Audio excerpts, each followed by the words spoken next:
Apple users, we've long felt invisible, thinking we were immune to most threats. Well, for the first time, new malware has infected iPods, iPads, and iPhones. No, stop it. Mayor, quit saying that. Thor Schrock returns from Schrock Innovations. I heard a tiny violin.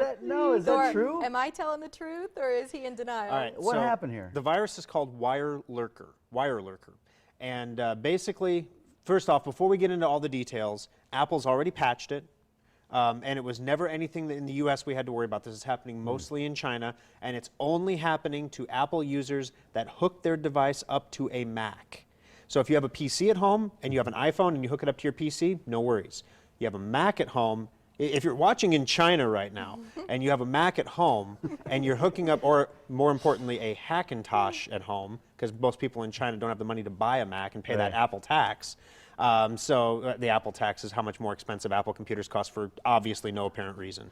But basically the bottom line here is Wire Lurker managed to do the one thing that we have been warning about on this program and the radio shows I do. You know, I always say every few years there's a new paradigm shift, a new threat vector. In the military terms, a threat vector is a way for an opponent to attack you, a new way.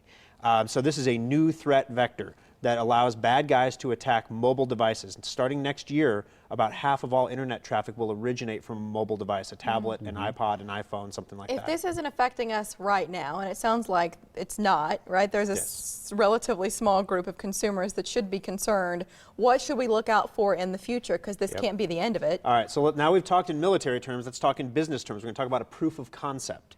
A proof of concept is something that a business does or an organization does to make sure that the ideas they have in their head are valid. If I do X, Y, and Z, I'll accomplish A. So does it really work? So for a proof of concept, use a smaller subset, in this case about 320,000 Apple computers in China.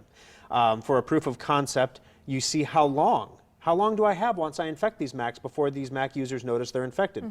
Most Mac users don't run antivirus because they've been led to believe over the years that Macs are impervious to viruses. They are not. And so no computing platform is. The reason that iPods, iPhones, iPads, and for that matter Android devices are so immune to attack up to this point is because there's a firewall. There's a firewall in the ecosystem that protects them. So they're not doing the things that a computer is doing. The same programs that you write to run on a computer will not run on those devices, making them impervious to those programs. So what the bad guys did, and it was really ingenious, is they first said, let's go infect some Macs. So they paid about 50 cents a head for Macs that were already infected. Now they have all these infected Macs and they're stable. They wrote a virus that creates an app on your device. So literally on the fly, it writes its own app, and every app is different, to do a specific thing. And then when you hook up your phone to, or your iPad or your iPod to the computer to transfer your music or do whatever, it injects that app into the mobile device. And you don't know, you don't see it. And what does it do? What's the hack? What does it do? It can do anything. Steal your anything information. a computer can do. Can they turn on your camera on your phone and look at you? Anything. That's what, that's what I'm scared Right. about, is somebody looking at me. Imagine though, they don't really, you know, Mike, you are a handsome gentleman. Well, thank you. But thank you, Thor. If a guy might say so, Mary. But nobody wants to turn on your phone and look at you. They might turn on Mary's phone and look at her, but they're not going to turn on your phone and look at you. What they want to do. Information. No, they don't even want that.